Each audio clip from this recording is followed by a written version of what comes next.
A weekly podcast focused on personal and home technology, helping provide you, our fellow brothers and sisters in tech, with some information, assistance, and recommendations.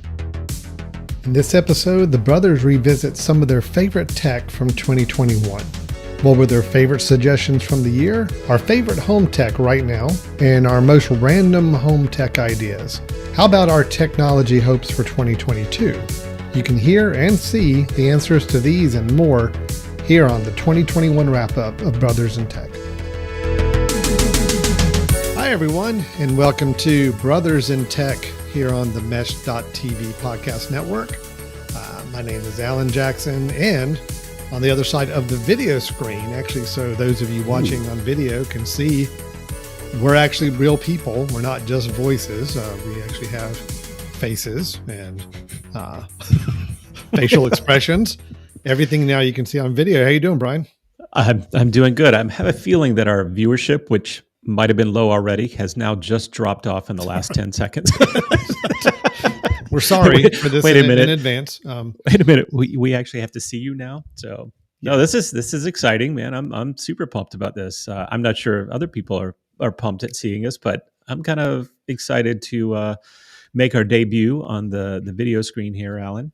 So this is exciting. It's a new day for Brothers in Tech, right? Yeah, it is, and it's well, and the main reason is I think as we talk about a lot of tech, sometimes it's just really nice to be able to show what we're talking about. I think it's sometimes a little hard to visualize it over audio. So those of you listening on audio, we'll do our best as always to kind of talk you through what we're talking about tech-wise. But I do encourage you, we have this up on a YouTube channel and on Facebook. I believe we're pushing it out as well. So it's going to be, those different places. So you can go and actually find us if you want to see the video version, see some of the tech that we're talking about as we put it up on the screen, and see us do our normal ribbing of each other as we do on every episode as well. So no, I think it's good. I mean, there's been a number of times we've been talking about tech, and it would have been nice to have actually shown the device that we were talking about, whether it's on a web page or in hand here. So this is going to be great. Yep. Yeah. I'm and starting off 2022 as well. So starting off kind of a brand new year for us. Happy New Year. Happy New Year. Yeah. Happy New Year. Happy New Year to you too, man.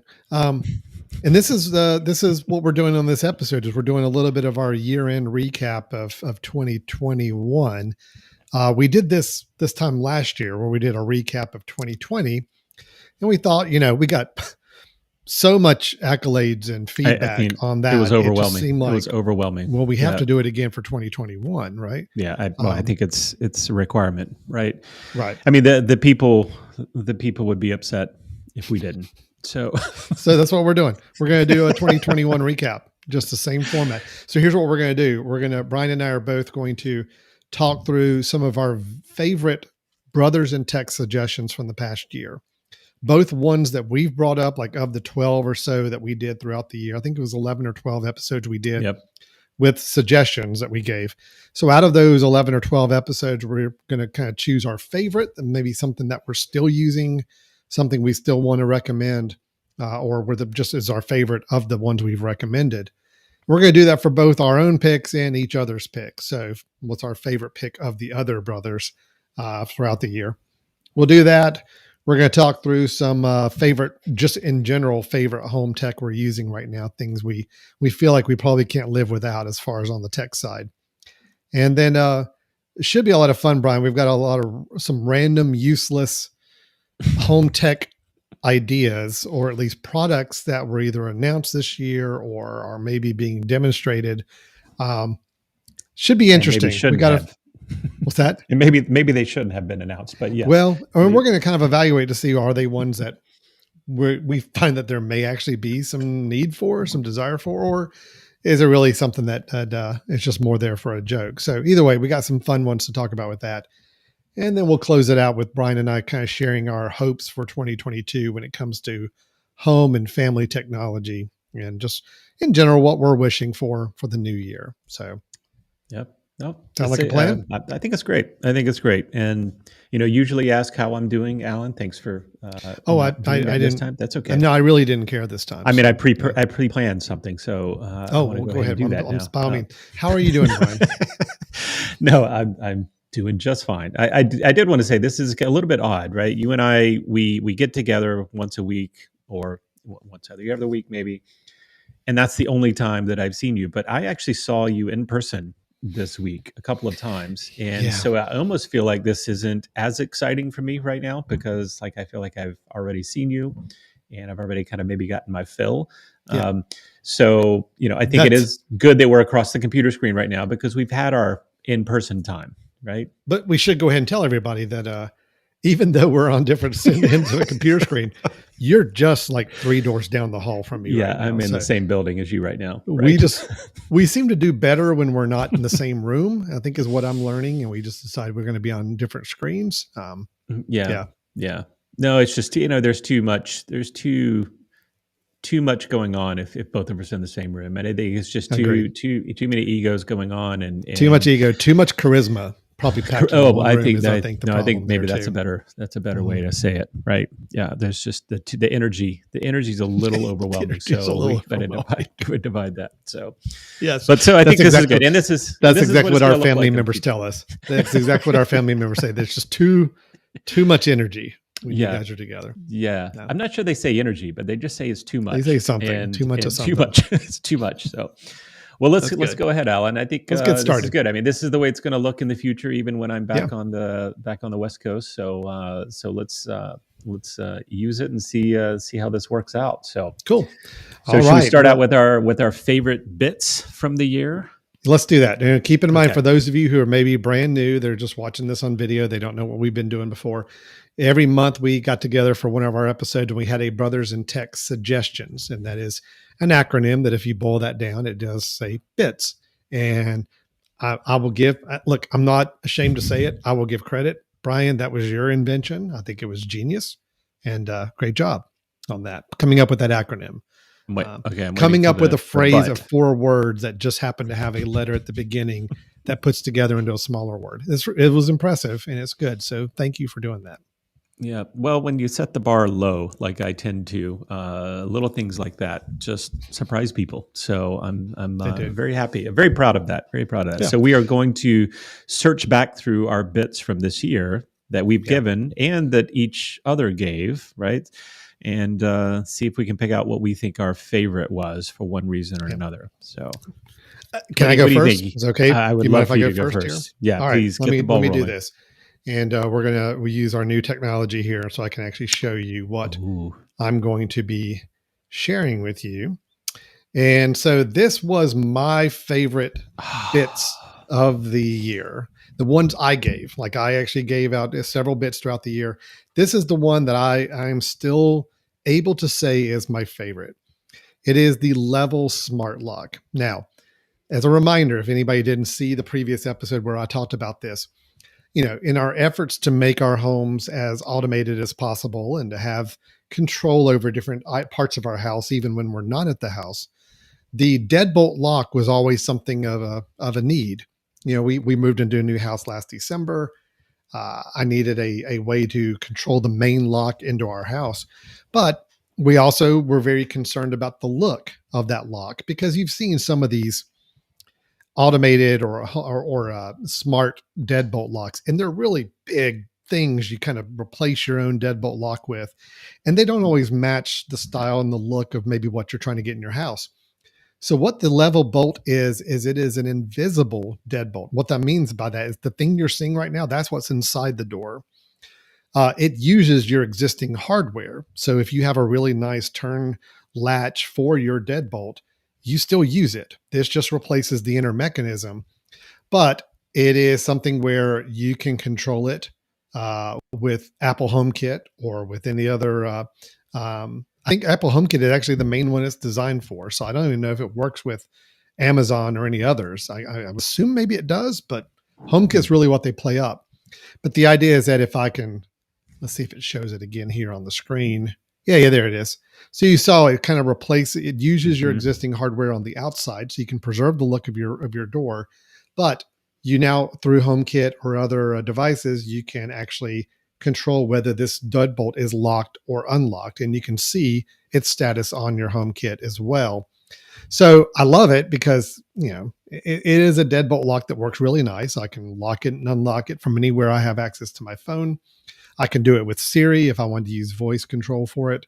But also the fact that you don't see it, like nobody comes up and sees that it is a smart lock because it just doesn't have that look that you find a lot of the other ones do. So I'm a big fan of the invisible smart lock from Level is the name of the company. It is pricey. I'd love to do it.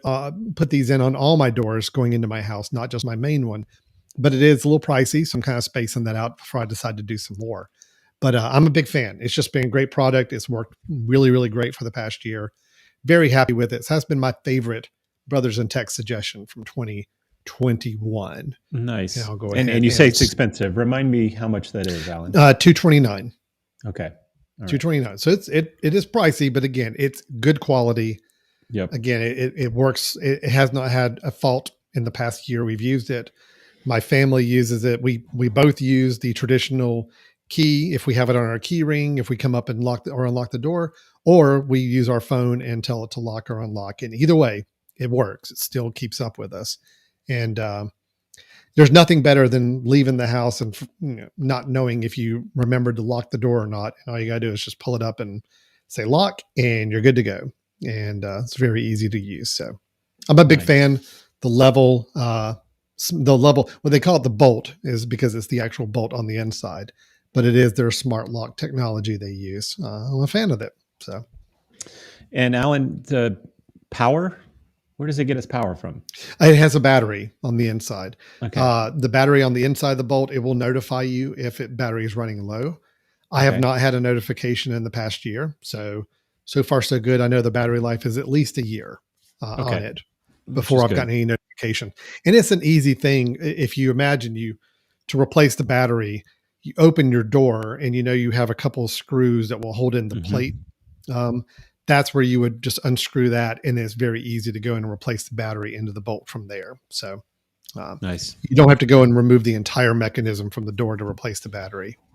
Yep. Yeah, no, that's great. And then one more piece. So you said this is, if I remember correctly, when you did the bits, you can set it so that if you walk up to your house, it automatically unlocks.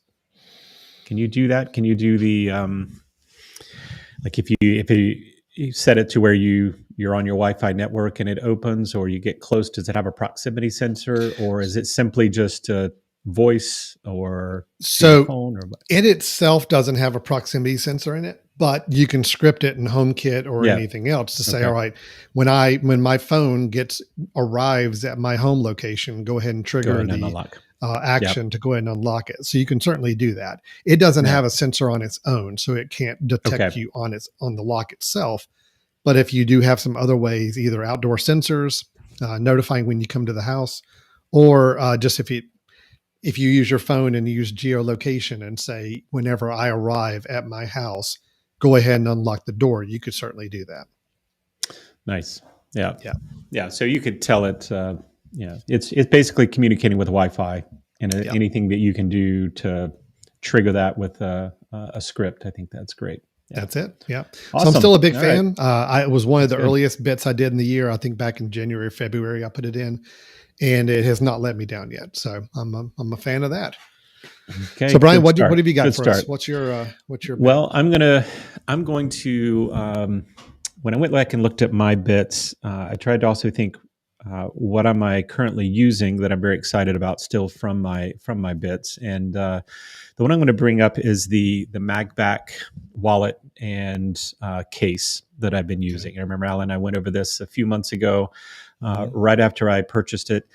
And the MagBack is a company that bases their entire system, their iPhone cases, their chargers, their wallets, all the system based on magnets, so that you try to keep everything connected and easy to attach. So let me use, and I'm going to do two high-tech things today, Alan. One, I'm going to share a screen as well. Okay. But then the other is I'm going to actually show it because I have mine in person here. So we'll see the benefits. We'll do a little hands-on. Love it. This is great. Okay, so here we go. I'm going to share the. All right, There we go. There's Okay. the MagBack. Yeah. So MagBack, as a company, this is their homepage. And just as a reminder, so the wallet or the case itself, right, is a somewhat rubberized, although it feels much kind of tougher. It's not a very soft rubber. And very kind of a functional type of case. So the case itself has magnets in it. So if you just have the phone within that case, it's got magnets built in a certain kind of sequence in the back and layout, so that it will work with all of its chargers. So as you can see, as it goes through some of the videos, some of the things that it connects to, it can connect to a wallet and have the wallet attached to the back, very similar to what Apple does. It also connects to that little strip of magnet that you can put anywhere. And it's got chargers that allow it to kind of snap onto the charger. And so these are things that a lot of companies are doing. But what I really love about it is everything seems to work really, really well. I've had some others where it'll say, oh, this will magnet to this, or this will hold other things, and then it doesn't charge. This seems to work extremely well. I haven't had any troubles with it at all. So what I have is the case and the wallet. And what's nice about the wallet, I'm going to click over to the wallet for a second. What's nice about the wallet is that it has the ability to obviously connect to your phone. So the wallet itself has some magnets in it that will connect perfectly to the back of your phone. So they align. So even if you just kind of toss it on the phone, it will snap on correctly. It's fairly solid. It won't pull off really easily, but it does pull off, easy enough when you want it off, right? You can pull it off, put it in your back pocket, and it's super thin. It holds, I think it's supposed to hold up to about 6 cards. I think the most I've done is 4. Right now I have, have my ID, I have 1 credit card, I have a vaccine card, and I have, what do I have? Let's see, 2 credit cards, an ID, and a vaccine card in there right now. Fits fine. It looks like it can still handle a couple more, but I don't want to really stretch it out. So the problem with this one is very similar to, as you said, this is expensive, right? Just the wallet itself is $49, and it looked like the case. So if I just pick a random phone, I think the case is $55. So you're paying $100. Now, anytime you go on here, the first time you're ordering, you're going to get, as you can see, 10% off anyway. And there always seem to be running some specials. But I've just been super happy with it. And the fact that I can use it every day, this was one of the things I really wanted, is I wanted to get to the point where I was not carrying around a wallet every day. Sure. And also that I could separate the two of them, and they weren't all together one. So, all right. So now I'm going to stop the screen share, and I will do a little show and tell. So here's my MagBack, right? Yep. So you can see that I've got the 2 pieces. Okay. This has a series of magnets, so I can actually go and put this on the side of a car. Right? If I was out working, I actually did this the other day. I was switching out the headlights on my wife's car. I open up the hood, I snap this up top, and had it up there as it was playing. So it's just a general magnet. It's got stick to anything magnet. Yeah. Now it does have to be to. I have found some types of metal it won't attach to, but sure, good solid metal it will. This also has some magnets lined up, so as I put them together, they snap perfectly. Right, yep. You can see that it's got a little spot for me to push my cards up from the back so that I can get access to what's there. On the inside, you can see that's where my ID is. So if I need to pull it off, I can easily show that. Okay. The case itself is actually built really well. It's got a little lip on it, super solid. It's not rubbery. I mean, it's got the texture of the rubber, but it's not one of the rubbery ones that you feel like is going to wear out over time and loosen up. And then Brian, do you get the actual plates then that you can put in other places, like in your car? Yeah. So when you order this, it comes with 2 tiny little strips, and I don't have them with me, obviously, but they're maybe 1.5 inches long and really, really thin. And this is what I've been so excited about, is those. If I just had the case Mhm. I can go in my car and those will line up perfectly with a line of magnets here or here. So if I want to go and snap this in my car, I just go and hold it up and it's going to stay vertical, and it's really, really solid. It has never fallen off when I've been driving. Even if you go over heavy bumps, it's not going to fall. I can also put it sideways and snap it there. The other nice part about it though, Alan, is, and this is something I really wasn't sure about, is how it was going to work. But when you snap it on, this is where the magnets are on the outside of the wallet as well. So I go into my Mm. car and this snaps on as well. So I don't actually have to Okay. take my wallet off to put my That's phone up nice. on Good. the dash. And again, I've had car mounts before, and they're fairly bulky. They've been great, right? I set them up there, clamp it in, something like that, but they don't look very good, right? I mean, the clamps that are in there, they're plastic. They're going to be there all the time, even if your phone isn't there. This is something that's so incredibly thin. I have it placed in between on a strip of the dash, in between the CD slot and buttons above that. So it just goes and snaps in, and when it's not there, you don't even know it's there. I'm super impressed with it. I will say that they've come out recently with a phone charger, kind of a multi-stand charger, phone, AirPods, and watch charger, and it looks incredibly slick. The bad part is it's expensive. It's like $120. I keep waiting for them to bring it down again. But I think they're making really, really good quality stuff. It's expensive, but I think it's going to work. So if that's something that appeals to you. Oh, and I guess last thing I will mention, the one downside is that if you have the wallet on the case, this will not charge wirelessly. I can't set this down and get it to charge because that's way too much for it to pass through. Sure. But I can put this down on the wireless charger and it goes just fine. So the magnets are set up in a way that allow the charge to go where it needs to and go. you've still got the port is open on the bottom for Still wire charging, right? Port's fine. Yeah, Okay, no good. problems there. Yeah. So, Good. and actually, here's the other thing. They sent us two of those strips. So what I did is I have, right as you go in my front door, we have a mirror where we hang our keys. It's got little hooks at the bottom of the mirror. I took one of those strips, put it right there in between the hooks. And so I just take my wallet off and I snap my wallet up there. So that's where my wallet stays. When I'm leaving, grab my wallet, snap it on, because I don't need my wallet in the house. And so when I'm going to charge at night anyway, I don't have to take it off. I don't have to put my wallet other places. So wow, super that's slick. a good idea. Yep.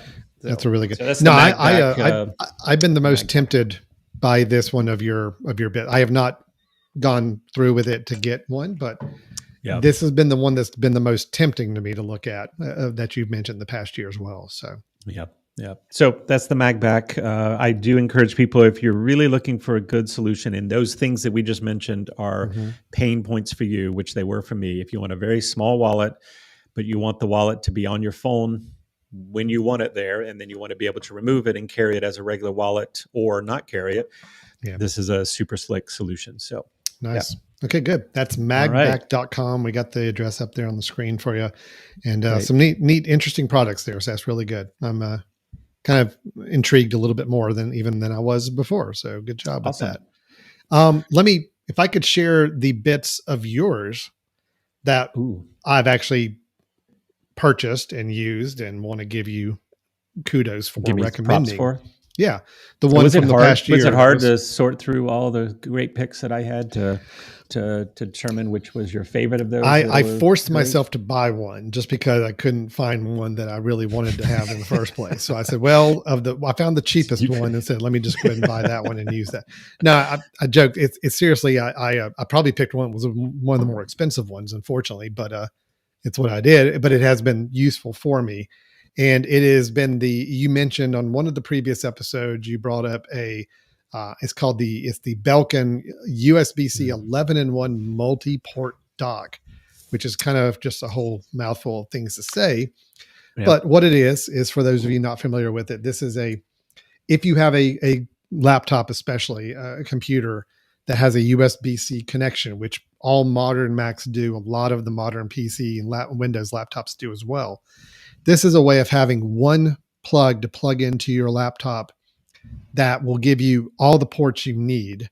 So so you don't have to tie up all your ports and plug things directly into your laptop. You can already have them plugged into this port. And when you come into your home or office or anywhere like that and you set your laptop down, you plug in one cable and everything you've got connected is up and running, ready to go. So I do have one of these running here in my office. It's actually Nice. sitting on it right now. My laptop is.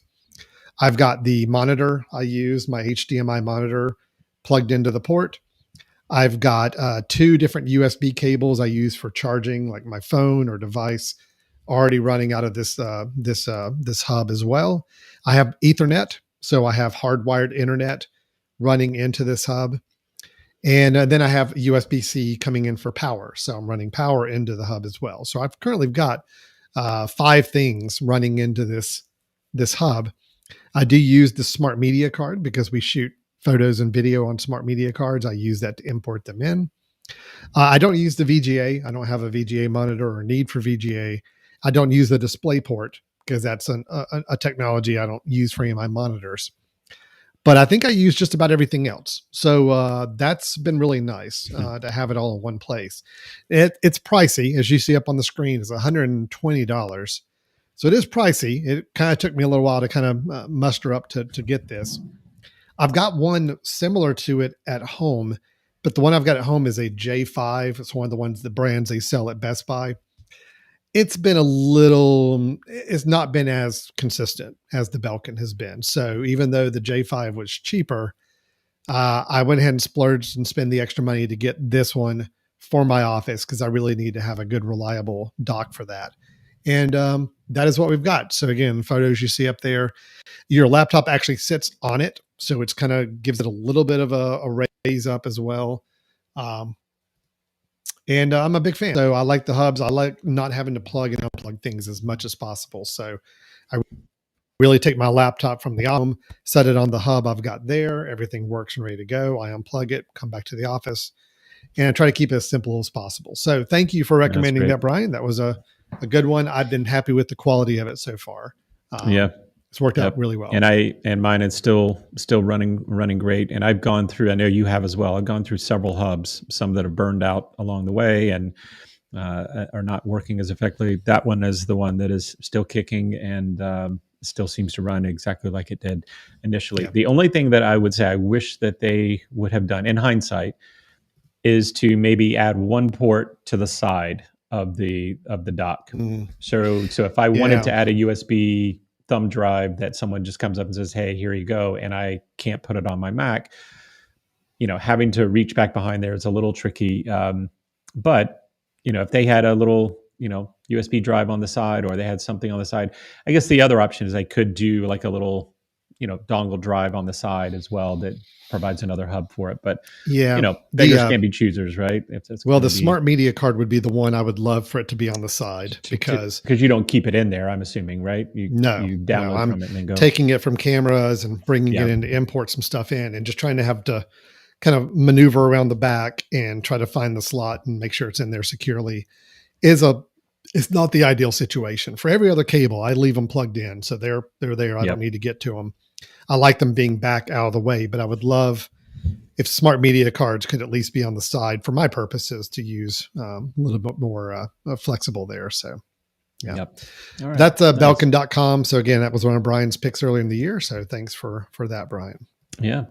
All right. So I did struggle a little bit trying to find one of yours that I wanted to talk about, Alan, and not because they weren't good picks. They were good. You had some good picks. But a few of them that I've tried haven't ended up continuing to use, not because they weren't good ideas, but so Copilot, for example, you recommended recently. I'm still testing that, but I'm not exactly sure if I want to jump in and buy. Bartender, I remember, was one that you mentioned I used for a while, but I still need to tweak that a little bit more to know if I want to kind of stick with it. But I actually want to bring one up, and I'm hoping you'll help me out a little bit here, Alan, because this is one I went a little bit differently. This is not one that I purchased, but I would say looking back at the picks that you've had, this is the one that just impressed me the most, and I would still love to know more about it.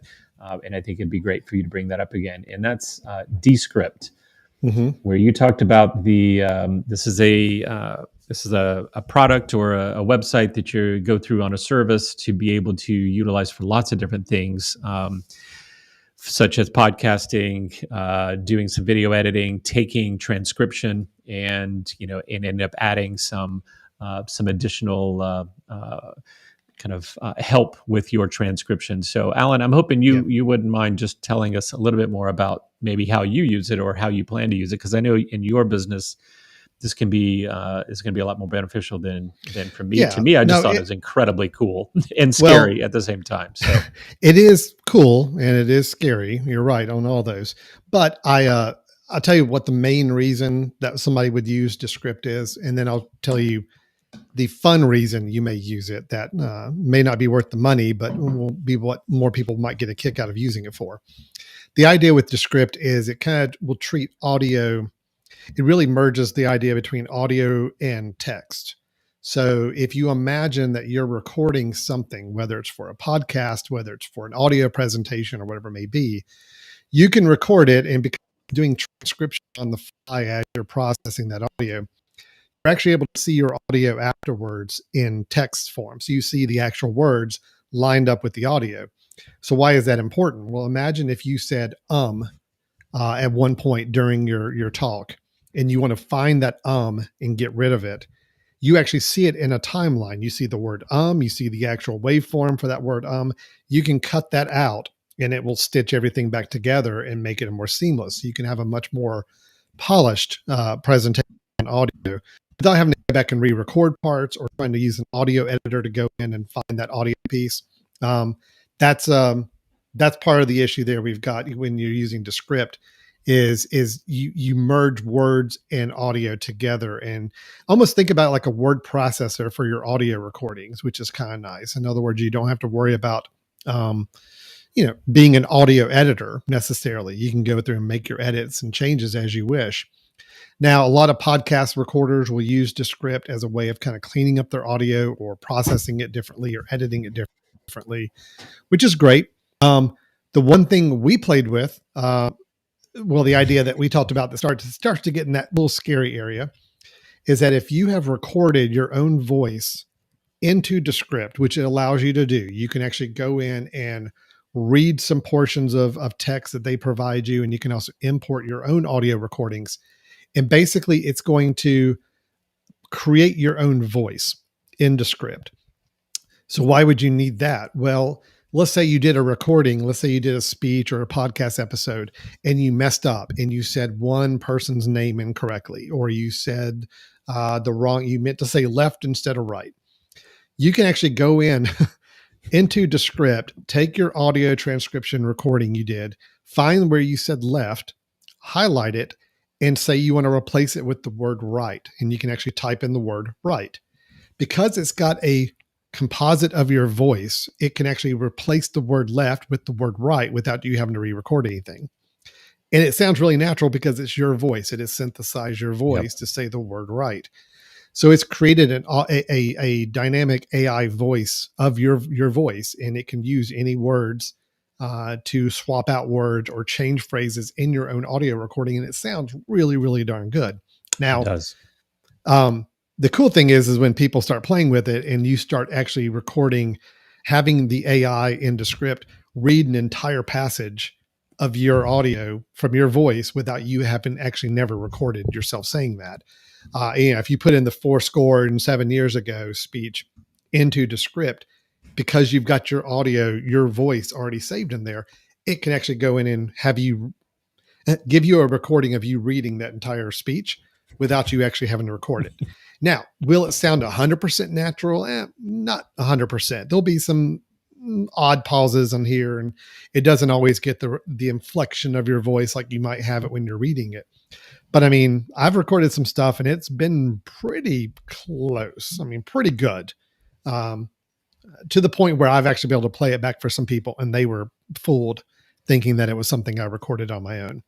So Descript is a really cool service. It is a subscription service. It is not one that I think everybody needs, but it is just a great technology. Especially if you're recording anything audio, you're having to record speeches or presentations or podcast episodes, and you find yourself having to go back and edit a lot of it because you messed up or need to take out certain words or whatever it may be. This is a great tool for fixing all of that for you.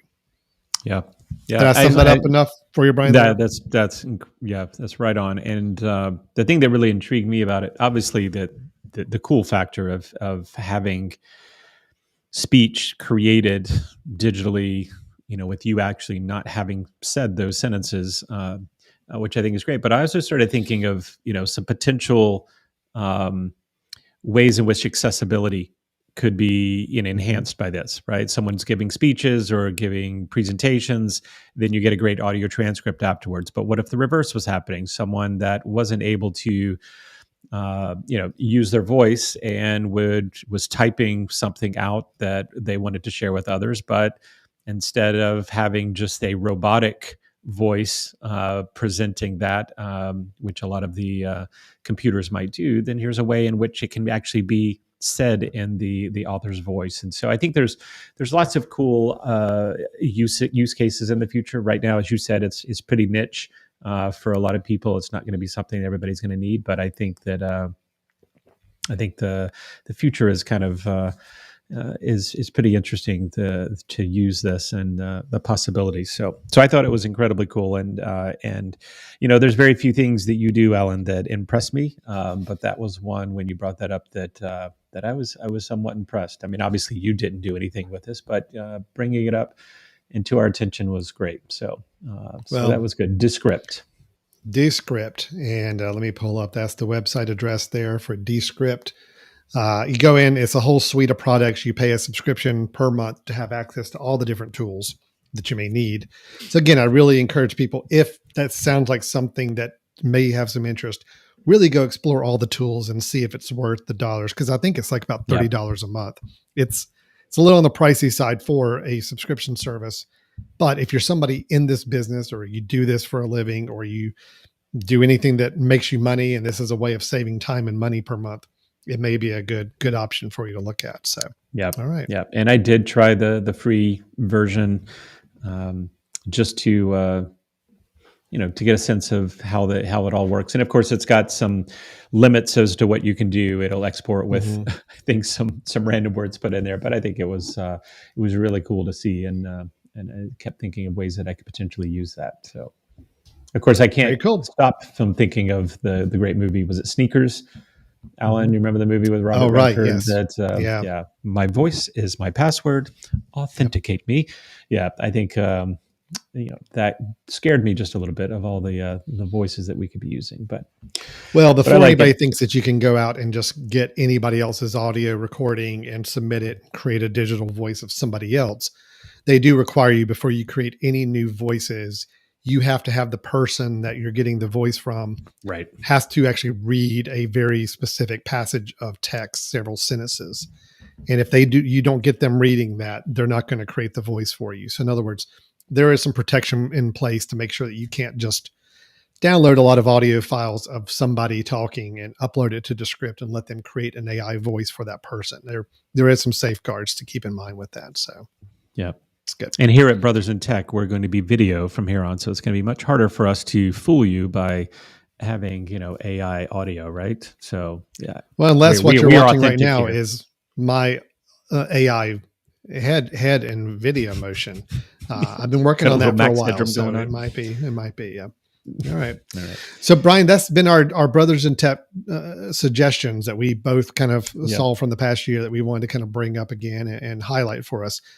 But I think it's good to talk about too, just in general, outside of the Brothers in Tech suggestions, what is something from 2021 for the year? If we kind of had to look back at the past year, what is a technology or product or system that we have just really found ourselves still saying this is a tech product or service that we love and we really don't want to do without? I mean, it really is one it's kind of a standout for the year, something that we still enjoy using or finding a lot of value in. And you went last, Brian, so it's okay. I'll go first on this one here. So mine's going to be a very boring pick. And I really wrestled on what is that overall, that biggest key product or service that I just really find myself not being able to live without. And again, like I said, it's going to be boring. It's nothing really fancy, nothing really unique. it is the Apple TV 4K device. It is the Apple TV media player. I when this first came out, first generation, it was limited. It just didn't match up with like what a lot of competitors were doing with the space of devices that you could hook up to your TV and get all your internet content streaming through. Every generation they've gotten, I feel, better, both not only in functionality but also in pricing, trying to be a little more aggressive in the pricing side. Well, these past couple of years, they released the 4K version of the Apple TV box. It's not one that came out last year, but it's one that I feel like I probably got the most use out of this past year. If I would say there's a piece of technology that I find myself using on a daily basis and I'm still very happy with and find myself just really enjoying using, it is the Apple TV device. I think the main reason that makes this device so helpful in this past year is the latest versions of these boxes have the ability to have apps. This is something they've had for a few years now, but to be able to install apps into the Apple TV box, just like you can a Roku or Amazon Fire Stick, really means it's opened up to a lot of developers to do some really great apps. And there are some really great apps on the Apple TV 4K device. Beautiful apps, things that just look great on a big screen TV, some great games that have actually been really fun to play on the Apple TV as well. And I've been really happy with the overall quality of video I get from this as well. So again, I'm going to say it's, not the most exciting choice, but it is the one that I find myself on a daily basis liking, enjoying, and using. It is the only device I turn on my TV. Everything I do is through the Apple TV right now. And so it is still kind of my number one tech of the year that I find myself using. The other one I'll mention is, let's see if I can switch to another one here. And the other device I'm going to say, also one that's not the most exciting and not the most unique, but I have recently gotten into some of the newer HomePods that Apple puts out as well. I still do have one of the large HomePods, the original ones in my house. But since they discontinued those, I said, well, let me go ahead and kind of dip into the HomePod Mini. So I got one of the newer ones that just came out. And maybe it's just because I don't have the greatest ear for audio, but these things sound every bit as good as the HomePod, the large one, and they come at a much cheaper price. They're still a little higher price than some of the other competitors that you may get from other vendors, but I think the quality still shines through. I love the fact that everything can kind of sense when my phone is nearby. If I want to use it as a device to beam music to, it seems to be a lot more intuitive and knowing where I want to go with my music. And the fact that it can also act as a HomeKit hub for your home and device situation as well. Just to me, it's a good buy. Do I wish it was still a little cheaper? Sure. I'd love it to get down to like $60 or so.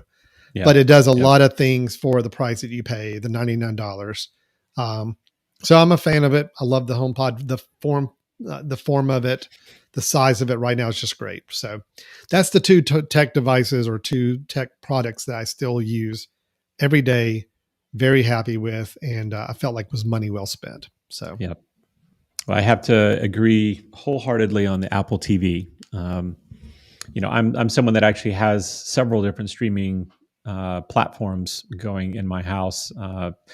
Mainly because of expense, right? I have a TV one place that has a Roku on it. I have a TV at another place that has a Google Chromecast on it. Both of which are fine. Roku, I've become less and less, interested in over the years. It just seems to be, somewhat boring. The Chromecast, I would say, has gotten a lot better and is a very slick interface, but neither one of them can hold a candle to the Apple TV. And of course, it's a lot more expensive, so therefore it should be better. But I think we talked about it before, Alan. The Apple TV, what I think for people that would say, well, the Apple TV doesn't do anything different than my Chromecast. My Chromecast is $30 or $20. What's the deal?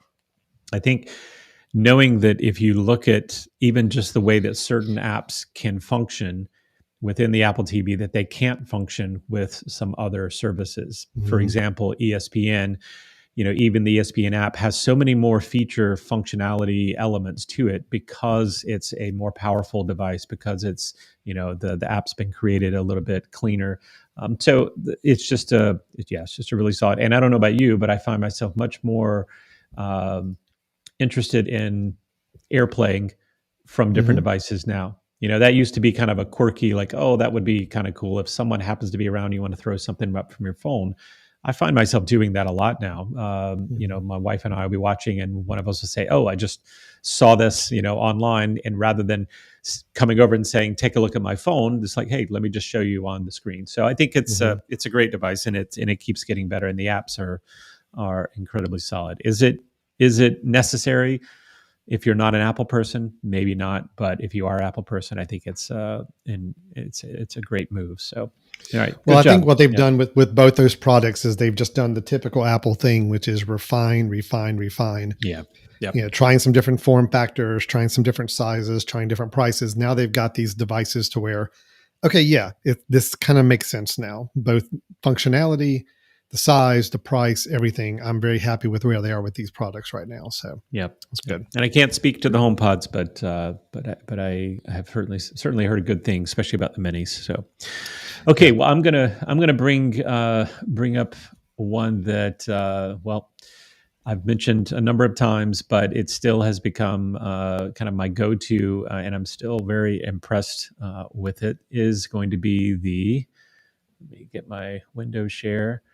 Hmm. Um, it's going to be the Wise outdoor camera.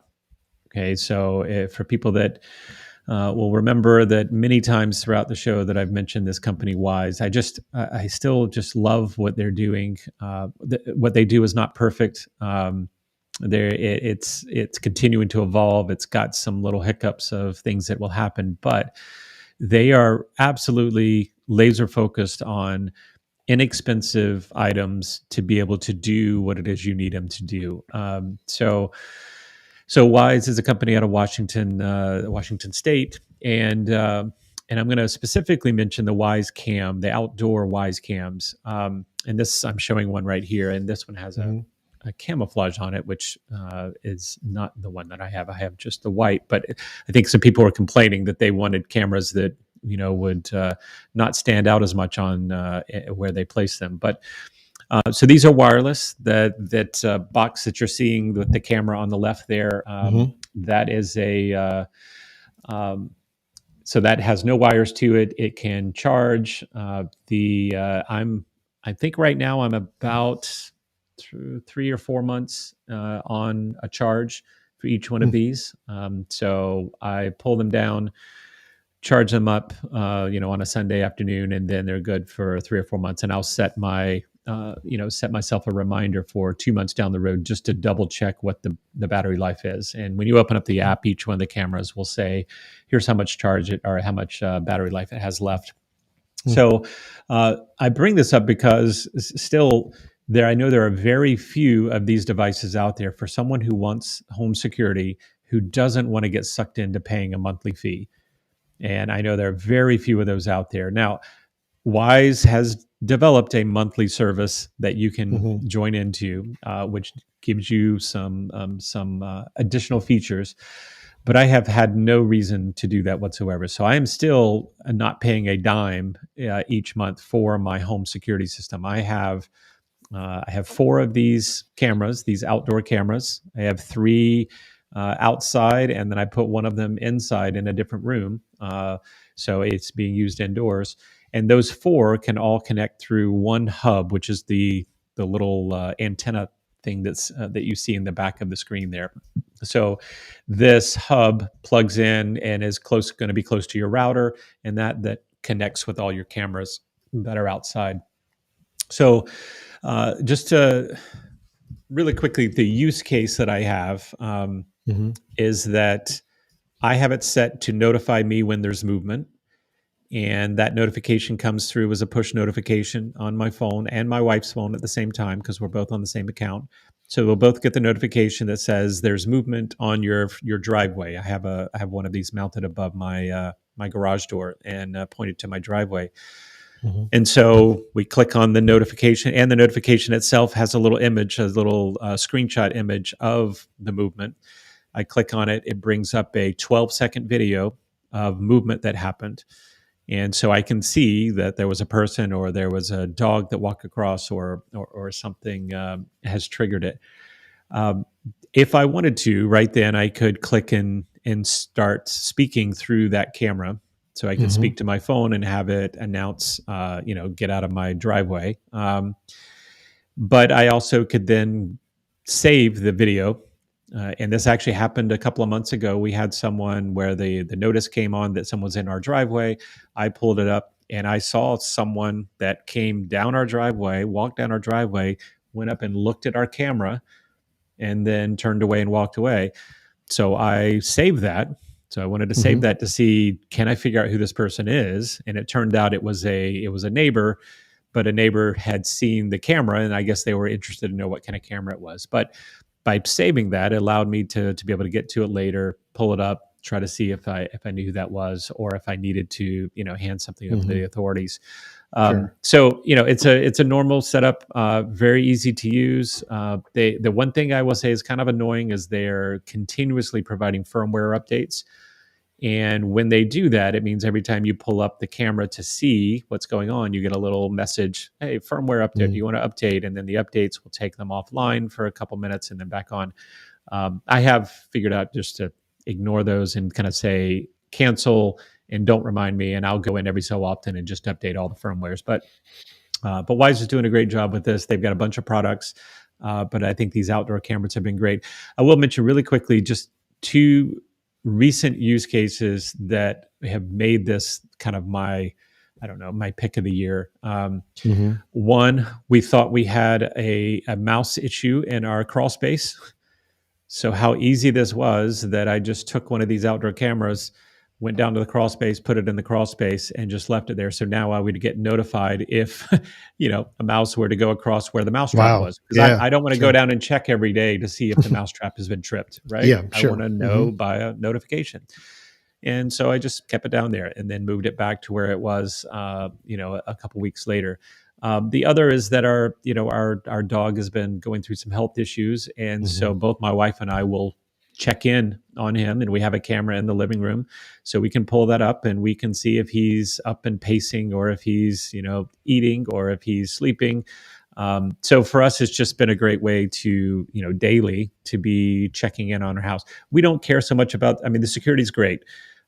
We don't panic so much about security where we live, but being able to have remote access to all these other things by video has been really, really helpful, and not Yeah. to pay for a monthly service for us. So yeah, I'm Sure. going to recommend this for people that are looking for a low cost, easy way to see what's going on remotely at your house. So Very the cool. Wise Cam Outdoor. So All right.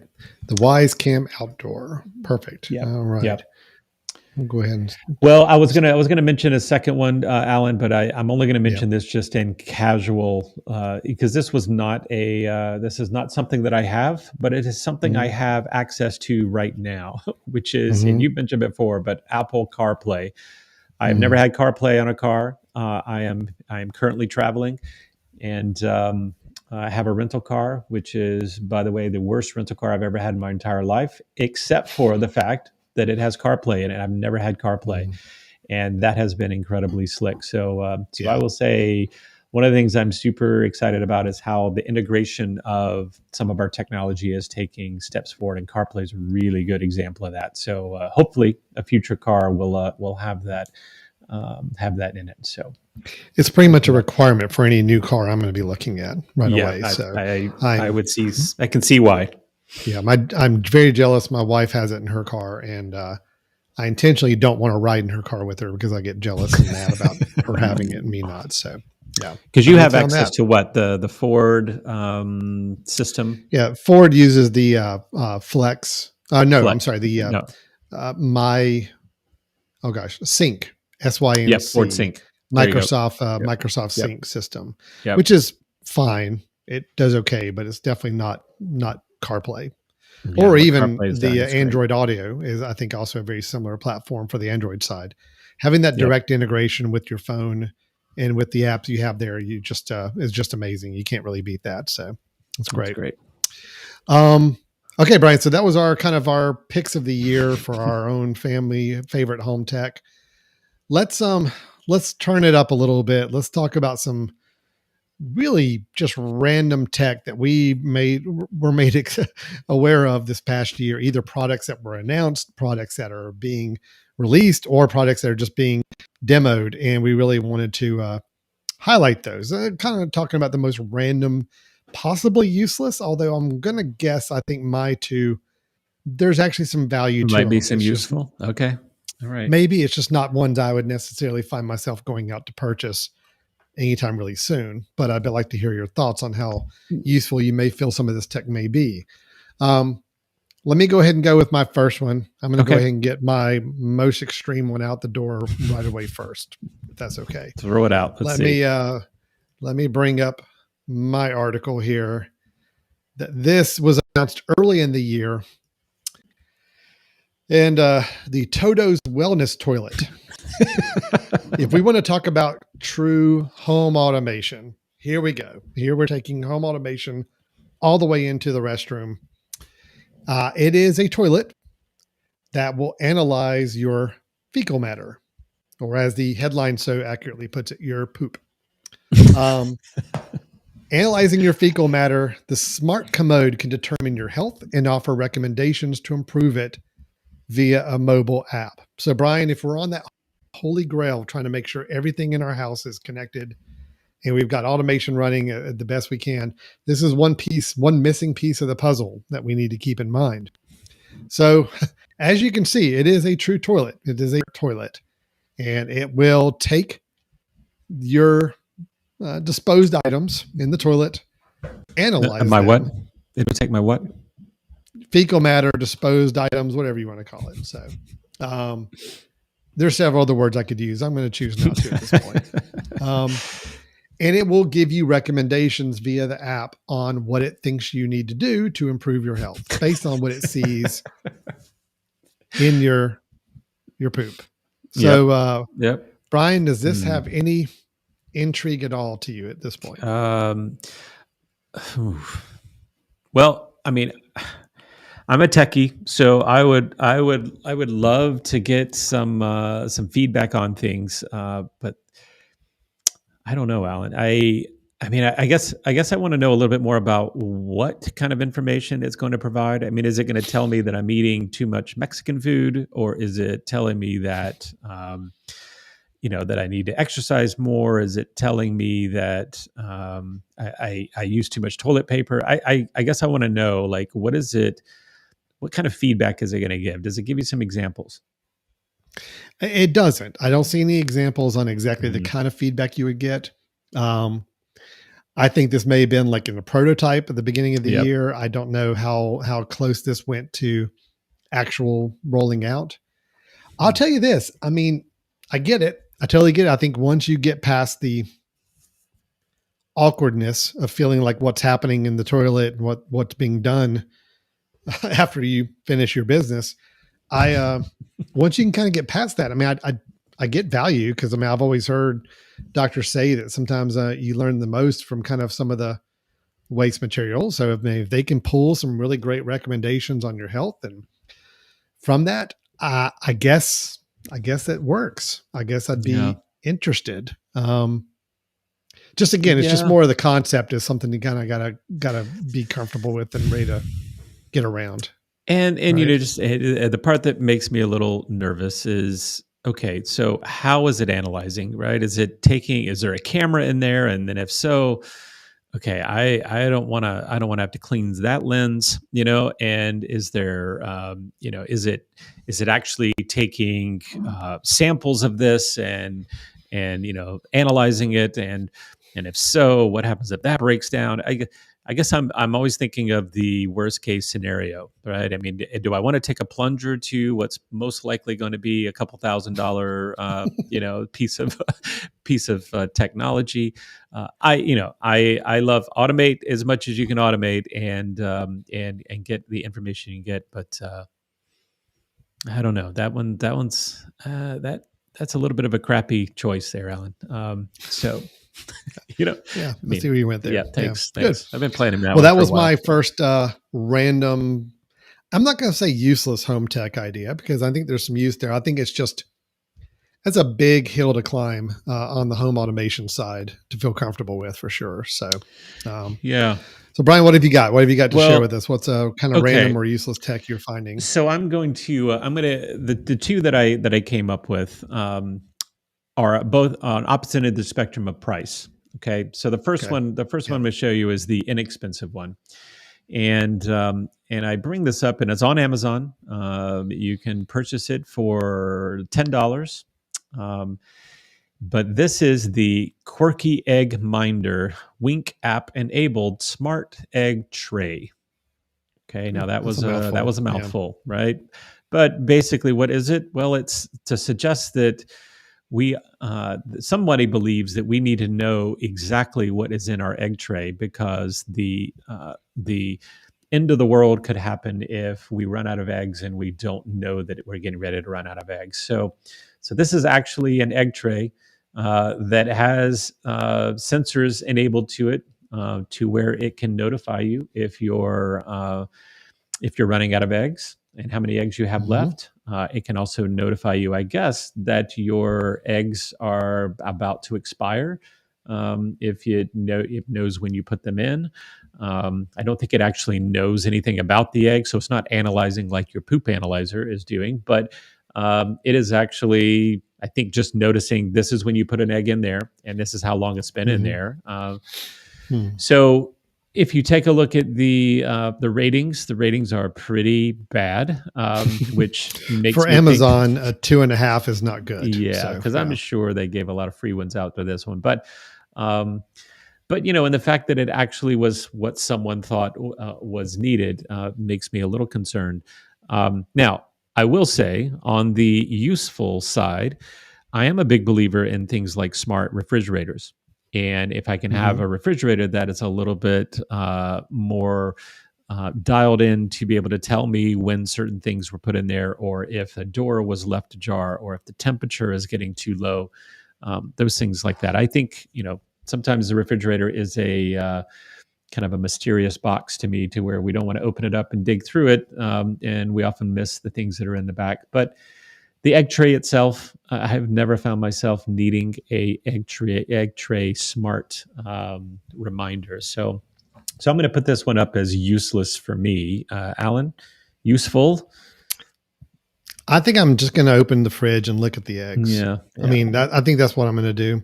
And granted, it's only $10, so it'd be different. I'd say absolutely no if it was like typical home automation devices and be like $40, $50 or more. At $10, I mean, maybe if this is a real issue for you, maybe it's worth the $10, but the ratings are concerning to me. Yep. And just the overall functionality. I mean, like you said, it's not analyzing the eggs. It's just putting a timer on them. Like it doesn't know what the expiration date of the eggs were when you bought them. So if you bought eggs that were already close to expiration, I can't imagine this thing knows that. It's going to just set a timer and say it's been sitting here for X number of days. And so again, it doesn't seem like it's the most intuitive thing. No, that would be my this concern. Was a very for sure. simple. Someone decided to make a very, small need, simple. Here you go, and it's just a sensor, right? So just having sensors. So, yeah. All right. So that one I'm going to say is somewhat useless for me. Alan, you got one more? I've got one more to share. All right. And this one is useless. Well, you know what? I've actually come around on this. I actually think this may be genius. So this is a Kickstarter that just did close up this year, meaning a Kickstarter where you could go and it's not a product that's been made yet, but they're raising money to make it. It's called the Shower Power, the Hydro Power Shower. So it's a Bluetooth shower speaker. And now they make some of these already. So there's nothing really new about a Bluetooth speaker in your shower. Because that's how, if people like to listen to music or anything or news or anything in the shower, they can have a little Bluetooth speaker and beam from their phone to it. The difference with this particular device is that the actual device, it goes attached to your shower head and is powered by the water running through the Ooh. shower. So in other words, Okay. you don't have to recharge it. You don't have to put in new batteries. You don't have to do anything like that. Supposedly the water pressure running through that will actually charge and power the actual Bluetooth speaker. So I'll say this. I think this is pretty cool. I personally don't need it. I don't listen to stuff in the shower. I'm generally, um, I don't find myself listening to things there. So it doesn't apply to me personally, but I do love the idea of this technology of saying, hey, you know what? If you want to listen and you don't have to worry about charging or powering up any kind of Bluetooth device, this will do it. So basically running the power will give you up to 10 hours of power within it to use. Okay. And it's made from recycled plastic. So, I think that's cool. Okay. I'm baffled. I'm wondering how you saw this and thought it wasn't genius to begin with. Well, because at first I just thought, hey, look, I actually thought it was more for people who just want to sing in the shower, and that's not what I do. But then I realized, no, there's a whole market. People like to listen to things in the shower, so I guess that's great. All the video clips you just saw, it looked like people were singing to the shower. I'm like, I don't do that. I got you. So I didn't see the need. But now I am starting to come around and be like, okay, maybe this actually is kind of cool. I think it's genius, and I'll tell you why it appeals to me. Well, one, I do have a shower speaker. It's rechargeable. We actually take it camping with us sometimes and we'll stick it out on kind of the window of our van because it has a suction cup on it. But there's nothing more annoying than having, let's say I listen, because it lasts for a long time. It'll last for several weeks. But to have it then when it does cut off, the fact that you now know that you've got to take it out and you can't continue to listen to what you were listening to. And plus you're stuck in the shower. You might have been listening to a podcast. If this actually works, and actually the water will in fact charge it, I think that's genius. Yeah. I mean, of course, I will admit, like I said, I've come around on this. I've come around on it and saying it actually could be something really cool.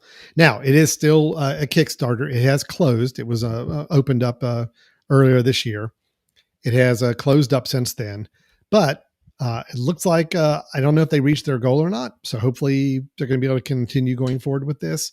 But the whole water powered, hydro powered device, I think is pretty cool. So I'm all for it. And even if they don't finish up using this, I hope somebody else does something similar to it. Agreed. Yeah, that's great. Yeah. Okay. Cool. All right. So that's my two items there I wanted to bring up as far as my random ones. Did you have another one? I do. I have one more. And as I mentioned before, I'm going to go to the opposite end of the spectrum now in terms of price. And so, Alan, before I show you this, do you do the laundry in your house? Do you do your own laundry? I do some of the laundry. Some of the house, laundry. Yes. Okay. Right. Mm-hmm. What would you say? I am not the go-to laundry person. Yeah. But I am capable of doing laundry and have done laundry on occasions. Okay. Yes. Right. What would you say is the most annoying part of the laundry process? Doing the laundry. Okay. The entire thing. Just the whole process. All right. No, your most individual single piece of it. Yeah. Folding afterwards. Look at that. See, you guessed it. Right. Mm-hmm. Well, what if I told you, Alan?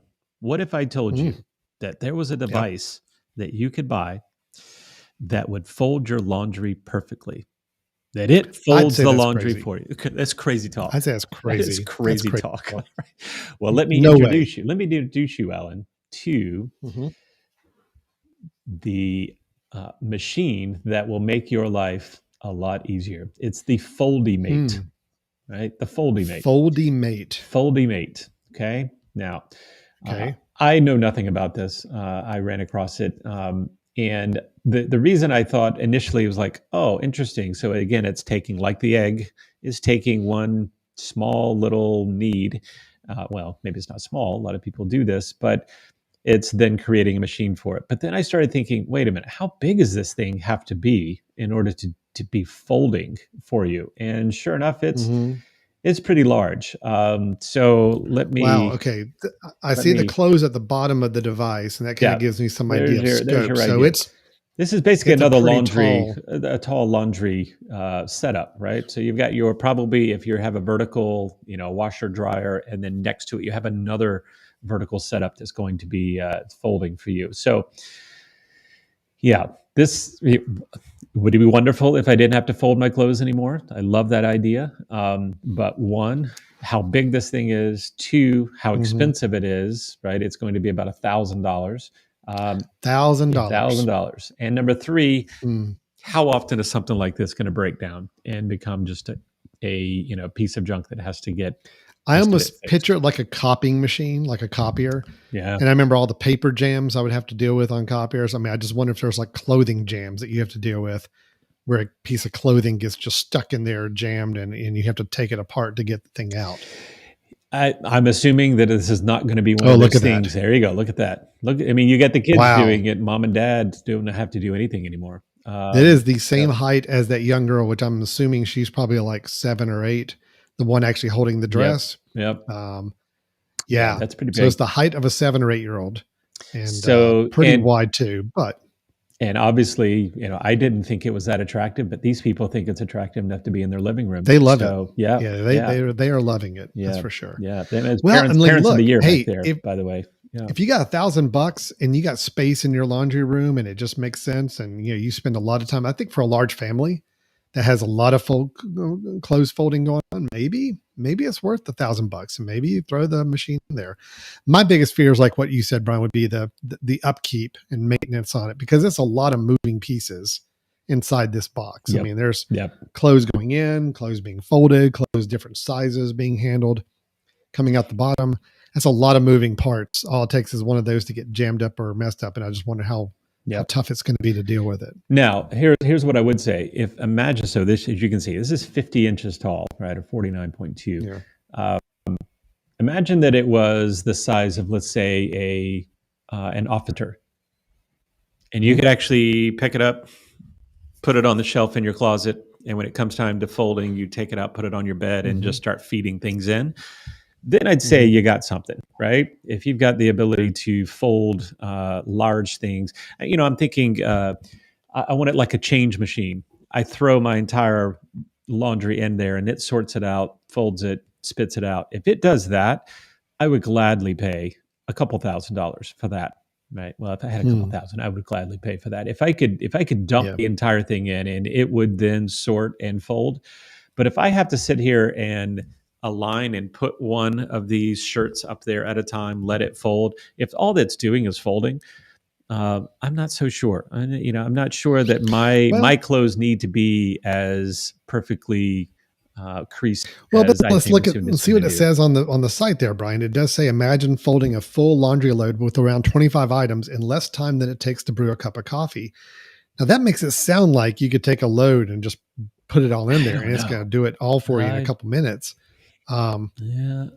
Does the video play? Do you have the video? Well, Can you play and show that. what this looks like? Let's try that. Let's see. Is that? I just want to see what it does. We'll see this. I don't think we have the audio from it, but that's fine. We can at least just see how the whole process works. All right. So she's feeding up. It is one at a time. Look at that. Yep. She is feeding it in one at a time. Okay. Okay. So the moment that she just took to straighten out those jeans, it would have taken me maybe 2 seconds later to drop it down, fold it, and throw it on the. All right. No, this is no good. Yeah. The thing is, it's the whole one at a time. Now, granted, it does a wonderful job of folding. Look at that at the bottom. It is a beautiful folding job is putting on those pants. I like that. I mean, that's great. Look at the way it comes out the bottom. But the fact that you're still feeding it in one at a time and you're having to kind of line it up and like have it fed in a certain way for it to work. Again. Okay. Now shirts. I'll take a few more seconds and fold it right. So shirts, maybe let's say I was, let's say that I was doing laundry for, several people that had dress shirts and that was dress shirts. Sure. Maybe that can be problematic, right? If you're folding something, you have a person who travels in your family and they need their dress shirts out, to be able to go in a suitcase. Okay. Right. Maybe there's some use cases, but I don't know. $1,000 for this. And this, of course, is not something. This was also, something to come. I don't think it ever actually came out. Let me get back. Where did it go? So, well, anyway, it was more of a proof of concept kind of. It was a proof of concept. I don't and get people to pre-order. Yeah. So I don't think you could actually go and find this right now. But the fact that someone put probably an awful lot of capital into creating even the prototype of that, it's a good idea. But I will boy, tell you, if I there was a big laundry basket on top, you tossed everything up there and you came back, even if you came back an hour later and everything was folding and I didn't have to yeah, do anything, I'm I all don't need in. it done fast. I'm all I in. just want it done with no concerted time put in to do it. And that's Right. at that point, I'm like, well, I should have just spent a couple extra minutes and just folded it myself and saved $1,000. Um, so that's kind of where I am with it. But Yeah. it's interesting. I mean, yeah, I think they're 75% of the way on that kind of device for it to be something good. Yep. Yep. So anyway, Okay, that's I say good. I love it. it's useless right now because it is, not there. But Yeah. those are always fun things to see. So All all right. right.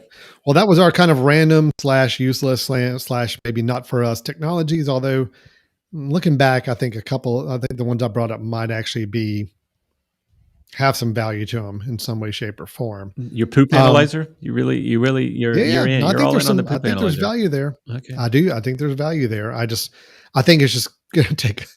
I mean, it's just going to take some time to get people comfortable with that concept. I think Yeah. me included.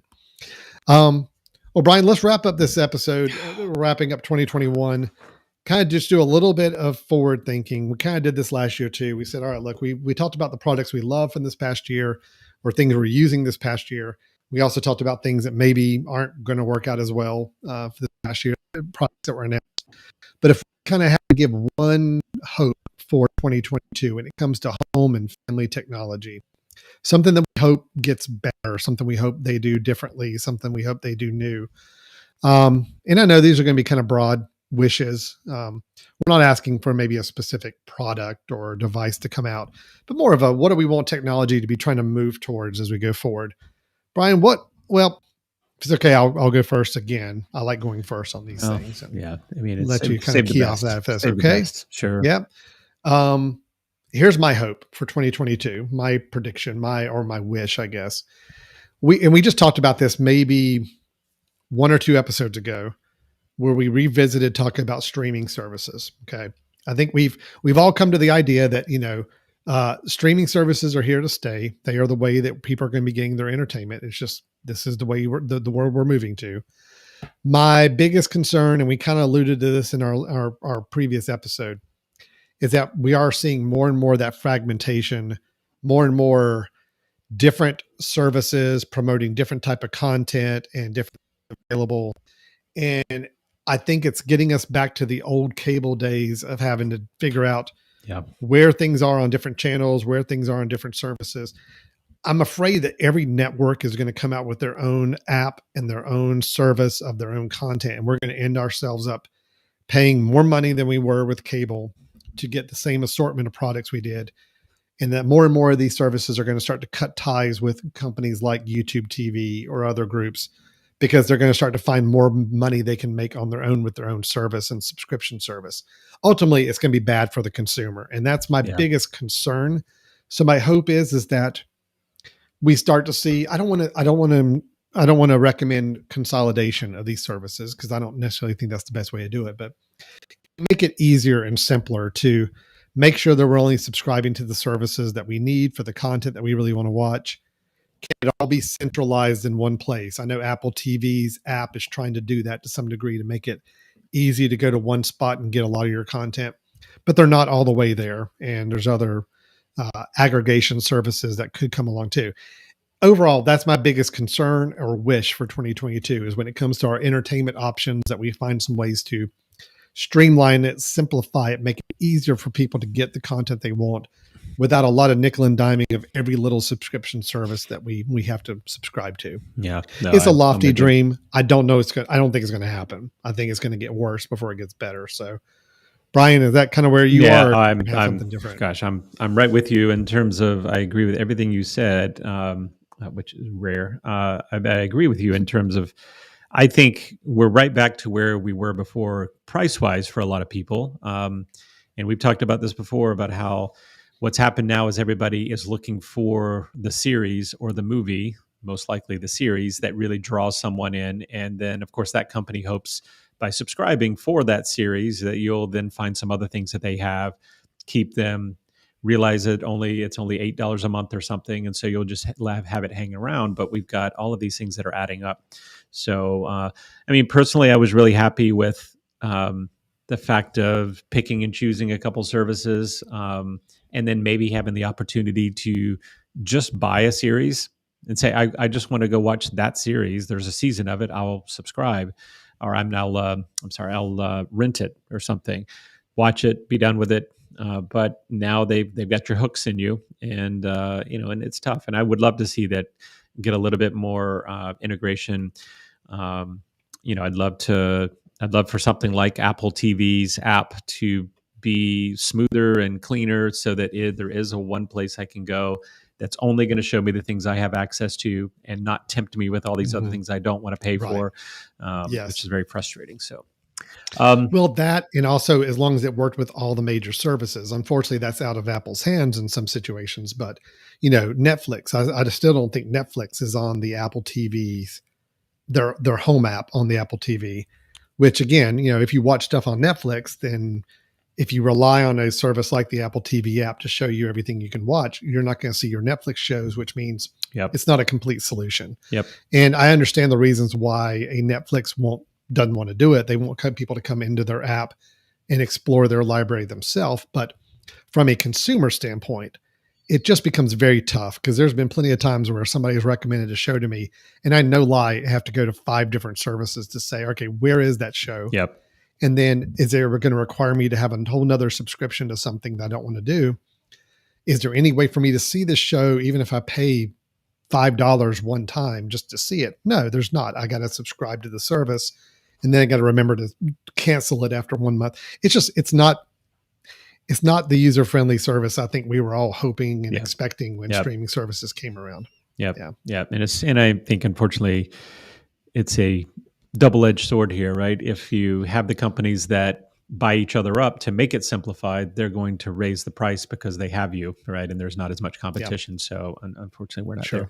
Maybe a good time to just quickly mention, Alan, you provided a really good bit. I think it was actually over a year ago, but Just Watch, an app that you could pull up and say, well, I want to watch that. And it'll tell you where you can find that, so you don't have to go and search through each of the services to see which one has it.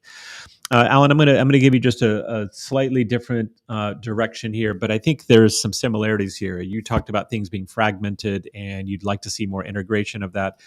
The piece that I feel is really fragmented for me, and I'd love to see someone work this out. And we talked about it before about communication. I would love to see someone develop a ultimate communication app. For example, someone sends me a text message, or someone sends me something through Facebook Messenger, or someone sends me tweets at me, or someone leaves a voicemail. I want it all to be in the same place. I want to be able to see this person sent me a message. I don't care where it came from. Right. I just want to be able to respond back to them on that same platform. Someone sent me an email. Someone sent me something through Microsoft Teams. I want to be in one place. And then you can have a little icon next to it that says where it came from, so that you can understand what's happening. But the fact that I have to communicate with people in so many different ways, and each one of those ways has its pluses and minuses, an app that I've got to go to, or a website I got to go through to do it. Someone needs to develop an ultimate communicate app. And and if you could go to that, and you can handle your email, you can handle your text messages, you can handle your tweets, you can handle your instant messages, messenger, all of that stuff in one place, I would be so happy. You got me very excited. And now I have to remind myself that product, as far as I know, does not exist. It is not there yet. Because just what you were describing would be enormous. And I think it's a problem we're all facing, is we're dealing with communications coming from so many different places. Yep. And I gave the example of, I don't ever use Facebook Messenger. I don't. I mean, when I go onto Facebook, it's for very specific purposes, and I'm not there for very long. I don't use Messenger, but sure enough, the one time I did go in and say, oh, I wonder if I need to look at anything there. There's like messages from like months ago that I probably got a notification about, but I missed. And because I don't go to that app very often, I just never saw them. And but if I had it channeled into some sort of universal communication app, I'd see it, I'd remember it, I'd go and use it, Right. and respond to it, and I feel like I'd be a lot more on top of my dialogue with everybody. So Yep. no, I'm with you on that. Yep. I think it would that would be great. So someone who's listening, that has some connections, let's put this together. Let's make this happen. Maybe it needs to be a Brothers in Tech communication app, right? We'd be happy to play a part in that, right? And be beta testers, but let's make it happen. If anybody out there is working on one, and all of our listeners, all the app community, development community that watches our show, if you're working on it, contact us. Let us know. We want to help you in any way we can to make this a reality. Let's make it happen. We will be on board with it. Okay, Brian. Well, I think that's a great lofty goals for 2022. It ain't going to happen, but I think it's some goals we can have anyway for ourselves. It's all about thinking of the possibilities, Alan, right? Making our life easier. Yep. That's right. Yep. Well, I think 2021 was an interesting year for technology, is an interesting year for people as they were kind of suffering still through a pandemic, and doing a lot more with home technology, a lot more with automation, a lot more with tying a lot of things together and using online streaming services more. It was a fun year for technology, even though it wasn't a fun year in a lot of other respects. But I'm interested to see what the next year brings and what we can find for ways to make our home and personal tech even better and stronger. So looking forward to it. No, I think there's some good things. Keep listening. We'll keep bringing what we can, the ways we can help. We'll bring it to you. So yeah. Well, Brian, if anybody's interested in talking to us, or maybe having a dialogue, or just kind of following up on anything we brought up in the show, how can they go about getting a hold of us? Yep. Send us an email at info@themesh.tv. That's info@themesh.tv. And Alan, I believe you're going to make a nice little announcement here that says that we have other ways of seeing information. Oh, look at that. We do. Look at that. So as of the time of this recording, us broadcasting here and pushing this out, we do have a website now, brothersintech.com. It is a website set up, ready to go at least for hearing episodes of this show and seeing some posts of things that we're doing on social media, kind of all aggregated in one place, because that's what we're big on, and seeing it all in one place. Plus, there'll be a contact form there too if you have any questions or ideas or any topics for future discussion or exploration. We'd love to hear from you as well. So brothersintech.com is the website address. That's where we want you to go. And not only you can listen to episodes there, past episodes or new ones we put out, or watch the videos, but you can also dialogue with us, which would be great. We'd love to hear from you. Super. Yeah, It's exciting. Great. Well, we will be coming together with another episode next week as we talk about another topic of interest in the world of home, family, and personal technology. But until then, I'm Alan Jackson. We've got Brian Jackson over, actually, this way. I'm pointing this way. Nope, that way. Over here. No, that way. Yeah. Okay. It's mirrored camera. I'm so confused. This way. There's Brian. Yeah, okay, that's me. Over there. Yep. Yep. And Alan Jackson, Brian Jackson, thanks a lot for listening, and we'll talk to you next time. All right. Bye-bye.